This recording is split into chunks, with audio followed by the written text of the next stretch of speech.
Good evening, I'm Camelia and this is KiniNews. How much does Umno want GE15 this year? Let's just say Zahid Hamidi told a press conference today that while the party respects Ismail Sabri's authority to advise the Agong on when to dissolve parliament, he would have liked it to have happened yesterday. Umno's top leaders held a special meeting today with 191 of the party's division leaders. The meeting today between party president Ahmad Zahid Hamidi, Prime Minister Ismail Sabri Yaakob and other party leaders came after the Umno Supreme Council agreed last week that GE15 should be held this year. Speaking at a press conference after the meeting, Zahid denied speculation that Ismail Sabri is set to meet the young di-Pertuan Agong on Thursday to advise His Majesty to dissolve Parliament. Ada rumah kata PM nak jumpa Agong Khamis. Saya tak pernah dengar dan pernah termimpi tarikh itu. Zahid also said the party will respect the Prime Minister's decision on when to advise the King to dissolve Parliament. Itu bukan kuasa hati. Kita menghormati kuasa Perdana Menteri. Bila pun. Kita menghormati seboleh-bolehnya semalam. Earlier today, Ismail Sabri flexed his authority, saying no one can influence him in advising the young di-Pertuan Agong on when to dissolve Parliament. Dulu Perdana Menteri umum bubarlah Parlimen. Ya, mana ada parti-parti politik lain beri pandangan dan campur tangan dari segi pembubaran. Dulu tak pernah. Bukan setakat dulu perundingan, perbincangan dengan parti lain. Dengan parti sendiri pun tak ada perbincangan. Dulu tak ada, ya. Kalau you ingat dulu tak ada. Tak pernah bercakap dalam media orang berbincang secara terbuka mengenai tarikh pilihan raya, tak pernah. Parti sendiri pun tak pernah, parti lain pun tak pernah. PM dia rasa wajar untuk bubar, dia bubar. He said this when asked about calls from Pakatan Harapan and PAS leaders not to dissolve Parliament before October.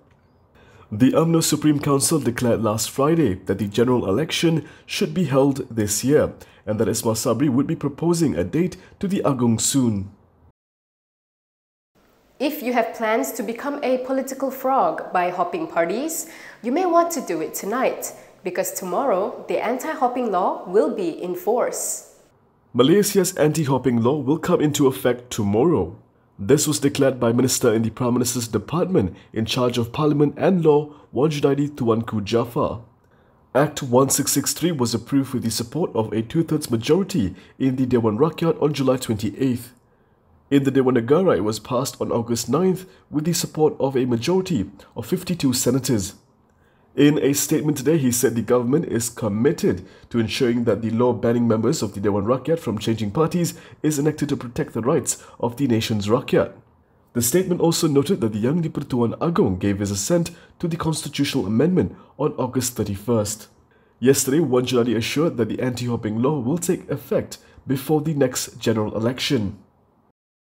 Dr. Mahathir Mohamad appears to have shifted the blame of Harapan's downfall to Bersatu entirely, and this is why he says the party now, led by Muhyiddin Yassin, will fall in GE15. Bersatu will pay for its betrayal of Pakatan Harapan by losing in the 15 general election. This is according to former Premier Dr. Mahathir Mohamad in a statement issued today. He said it would be a fitting fate for a party that backstabbed a friend to come to power through the back door. Mahathir added that Bersatu will also lose in GE15 because it does not have the support of Umno and PAS. By betrayal, Mahathir was referring to the Sheraton move in February 2020, which led to the fall of the Harapan government.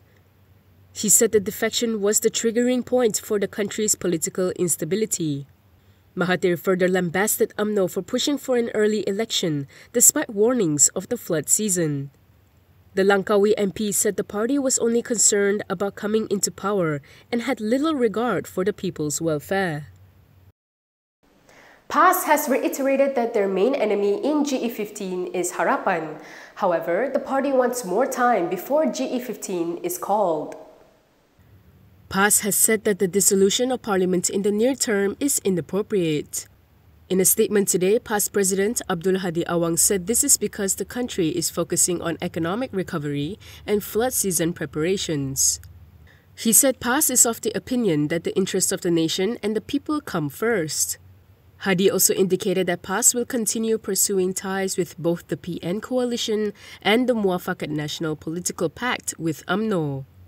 He said this is in line with fulfilling their agenda to unite the Muslim community. Hadi's position was starkly different from that of coalition partner Bersatu, whose president Muhyiddin Yassin described UMNO and BN as PN's main enemy. Hadi added that PAS wants to find common ground and avoid facing each other during elections in order to defeat Pakatan Harapan. PAS has promised it will decide on its position within the Muafakat Pact this week. Many of us witnessed Shafi's press conference yesterday, and so did the prosecution in Najib's 1MDB case. Now they've warned Shafi against conducting a trial by the media. Najib Abdul Razak's lead defense counsel Muhammad Shafi Abdullah has been warned against conducting a trial in the media over the former premier's 1MDB corruption case. Lead Deputy Public Prosecutor Gopal Sriram said a media statement by Shafi yesterday amounted to an attack on the prosecution over claims that prosecutors suppressed evidence in the case.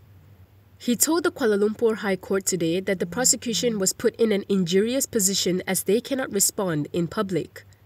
He added that if the defense continues to do this, then the prosecution would have to apply to bar the defense from further doing so. During a press conference yesterday, Shafi made the claim in relation to alleged Arab letters that purportedly promised donations to Najib between 2011 and 2012. In the same media briefing, the lawyer also announced they are mulling legal action to allow Najib as Pekan MP to attend Parliament, in spite of the prison authorities refusing to allow this. UMNO is pushing for GE15 to be held as soon as possible, but the same cannot be said about other parties in the government, especially PN. Ministers from Perikatan Nasional have been instructed to disagree with the general election being held this year in cabinet meetings.